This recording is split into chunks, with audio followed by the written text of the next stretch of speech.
Hey guys, this is Snack Attack 8 and welcome back to Let's Play Metroid Prime. This is part 27 and I wanted to start this episode by showing us here our Samus B. We have a final 100% completed file with only 9 hours, which I think for an LP is not so bad. I can beat this game a lot faster than 9 hours, but so yeah, we're starting up this episode here in Talon Overworld. I guess I could have started it back in Magmoor Caverns where we left off. There's more of that cool, sort of like ripple-y effect on the Phazon suit. Yeah, I could have started us off back in Magmoor Caverns, sort of where we left off, but I was just like too excited to get this done in this episode, and I wanted to come back here to Talon. So I guess I could maybe show the path I took. Yeah, it's telling us to go to the temple! The path I took was...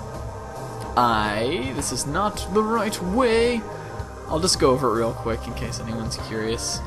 There's this transporter to Magmoor Caverns East that comes back out through the Root Cave, Talon Canyon, and back out here into the landing site. We traveled that path not too long ago, so I figured I might... I figured it was okay to cut it out, because we've seen this a couple times now. And then the way that we got there was we came out of here from Phazon Mines and walked through the geothermal core where we got the plasma beam, back through Twin Fires to this Talon Overworld West thing, which leads from Magmoor Caverns East. So that, if anyone who has played this game, I guess, if you've played it you probably already know how I got back here, but if you haven't, hopefully, I guess that clears it up a little bit if you even cared to know. I, for one, don't think it's that important. What I do think is important is that this very well may be the final episode of this game. I don't think it's gonna be. I think this episode is gonna be... It's gonna take just enough time for us to have one more, is what I'm thinking. So, and that's sort of how I'd like to have it, but that's what we're gonna do. So... we are heading here to the impact crater. We have all 12 artifacts now, which is what was sealing this sort of impact crater seal, keeping Metroid Prime at bay in the impact crater. And we are going there to destroy it. And now that we finally have the means to, let's step out and watch what happens.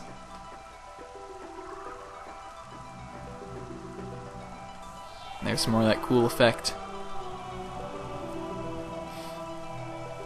So everything's lighting up, it looks like it's getting ready to unlock, or whatever seals usually do. It's kind of cool, got that totem pole thing in the middle, kind of floating up. It's sending a light to the heavens! So it looks like we're finally getting through, but... what's this? Oh! Did you forget? Ridley was still out there the whole time. And like the asshole he is, he comes gliding on in, and destroys the seal, which I guess stops us from being able to go to the impact crater. So thanks, Ridley. Great job. Always glad to have you around, bud. And, like I'm sure you assumed, we've got to fight him. Wouldn't be a Metroid game without a showdown with Ridley. This game... he is known as, if I can get to him, come on. In this game, he is not just Ridley, he is Meta Ridley, genetically enhanced Ridley metaform. Reborn and evolved through pyrotechnology, Meta Ridley is a fearsome enforcer. Its armored hide is extremely resilient, save for the chest, which has thinner plating. The pirates have fused a number of potent weapons to the creature, including a multi-missile system, a kinetic breath weapon, Messin bomb launcher, and an ultra-thermal flame strike projector. Meta Ridley is also a formidable melee combatant, making any sort of engagement a risky proposition. So yeah, this is our Ridley fight, Meta Ridley, and he is pretty freaking awesome. I love this fight. It is definitely... Alright, so in the last episode I said that the most difficult fight in the game was the Omega Pirate. I think I was more trying to mean that that is the most difficult fight up until that point. Meta Ridley is definitely harder. This is really the only boss in this game that gives me any trouble, and he would totally give you trouble if this is your first playthrough. Or if you're playing on one of the harder difficulties, he'd probably be a pretty big of a pill too. But as you can see, he's got a multitude of attacks. Mainly he'll hover here and sort of shoot his missiles at us, or he'll do flybys and drop bombs. There's actually a way to shoot Meta Ridley while he's way off in the distance like this. Speedrunners do it, but I've never been able to figure out how. I don't know, but that is possible, and I think it's interesting because what I've heard is that Meta Ridley actually he's weaker when he's out there flying, that's how the game's programmed, that he'll take so much more damage when he's flying, which is weird to me, that would be like that, but apparently it is. So, I don't know how to hit him way out there, but there is a way for all you people who are looking to break the game. I am not. So here's a really cool way to cheap Ridley out. I think we're gonna do it. What are you gonna do, big guy? Okay, so mainly, while he's hovering around up here, you want to shoot him in the chest. Plasma beam and power beam work, I think. I don't think the other two do. But these two work. I like to use plasma beam. I think it does the most damage to him in this form, and it's fastest. It's like the fastest and the most damaging, because I think a super missile would do more than a plasma beam charge shot, but it takes longer to pull off, and it's prone to miss. So there's a super cool strat that you can use on Ridley here that's sort of like a little hidden thing in the game. I hope we'll be able to see it. I think we will. It has to do with when he lands like that. I know that that already happened a couple times and I didn't go for it, but that's because I was talking about other stuff and I really want to do a good job at explaining sort of how this battle goes, because this is like, other than the final boss, this is the most important battle in the game. It's freaking Ridley, man. There's a cool remix of Ridley's theme too. I think after he does these dive bomb attacks is when he'll start coming towards the ground again. So come on, you ugly pterodactyl dragon beast. I don't know what Ridley ever is supposed to be. He's not a pterodactyl because pterodactyls don't have hands, and Ridley has hands. But here we go. Alright, so you want to jump here, and then boost ball into him. And as you can see, it dropped his health down all the way to there, and his wings have sort of like melted off, or burned off, and now Ridley is completely unable to fly. And you can really see a cool version of his model all close up like this. And I had a chance there and I didn't take it because I was talking, but we can sort of play with this guy a little bit while I continue to explain. I don't know why the boost ball works so well on Ridley there. Even if you haven't done any damage to him at all, when he lands like that, and if you can get a boost ball off by boosting into his head, it will immediately take him down to the second form. I don't know if it's a bug or if it was intentional, but either way, it's pretty ridiculous. And definitely something I felt like was worth it to show. So now this form is the hard form of Ridley. Basically, he'll fly around and do this dash attack, which once he starts getting faster, which, oh, he does, as you continue to fight him, it gets really hard to dodge. And the timing is kind of difficult sometimes, and I find I get hit a lot by this attack. He's not really doing it so much right now, but yeah.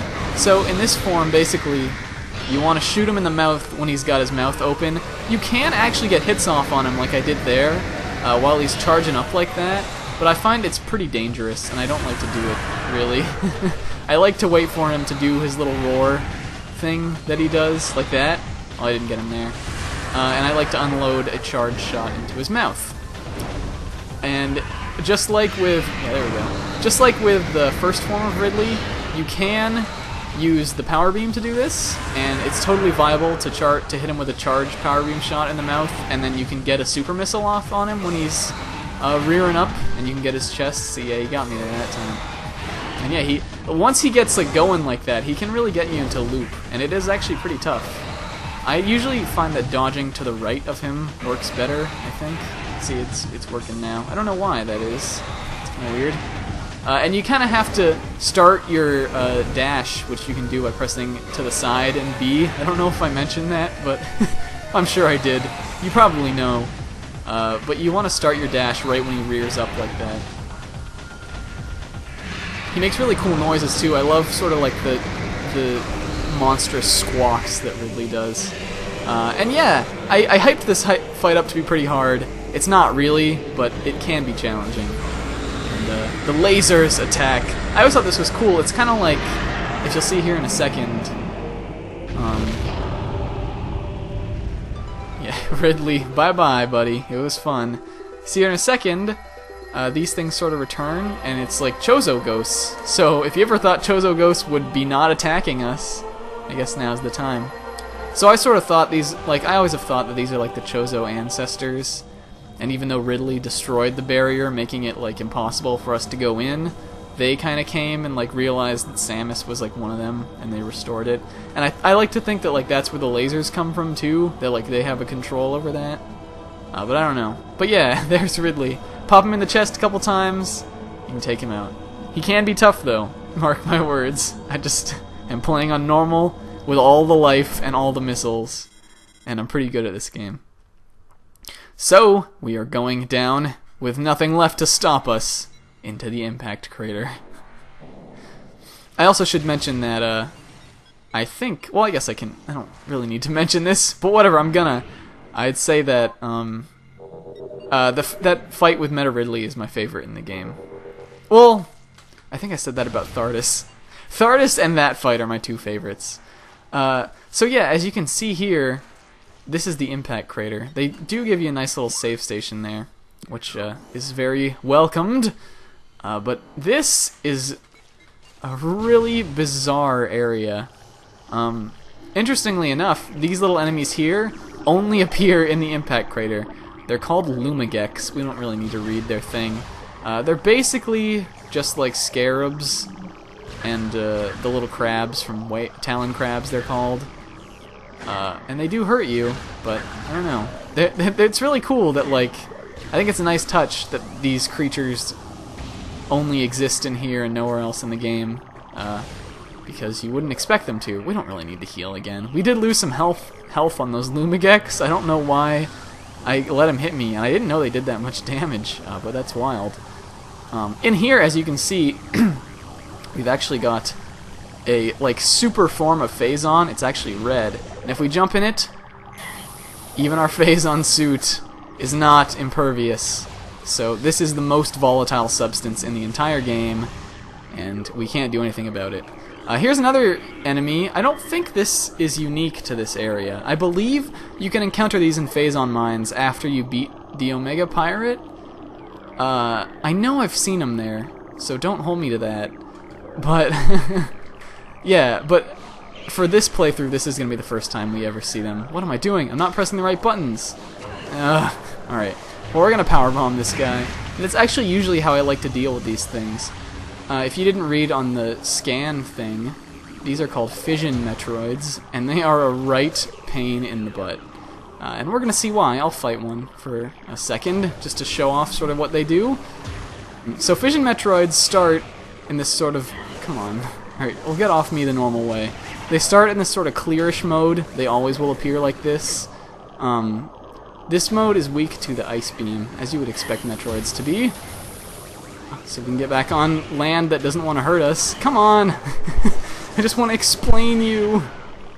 Alright, so once you've dealt enough damage on one of these guys, which I think we will do soon. Yeah, there we go. It'll actually split into two Metroids. And they will be able to take on different properties once they do this. This one is purple and that one's red. So not only do you have to defeat them, which does take a little while, because you can't freeze them like you can normal Metroids, and they're a bit more tough.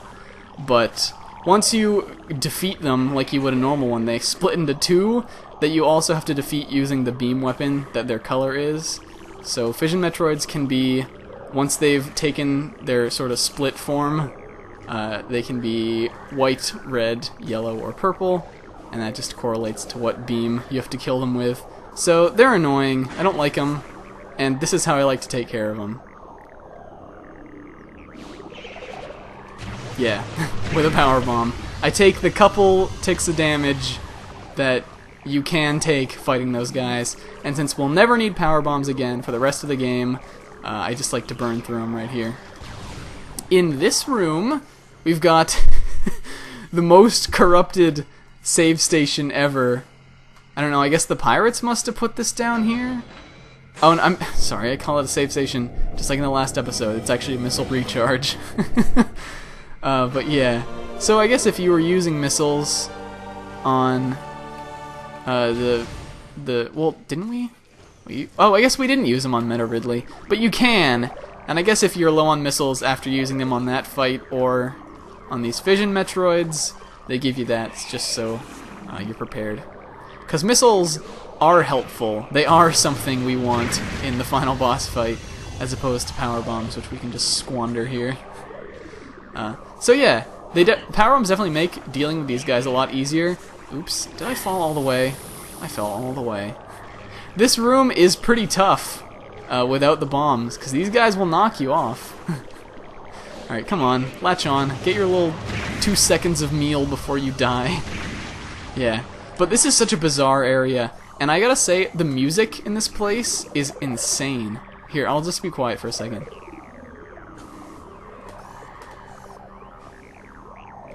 It's like, it doesn't really have a melody. It's sort of more like the Phazon Mine's music, or in the lower portion, but it's just like,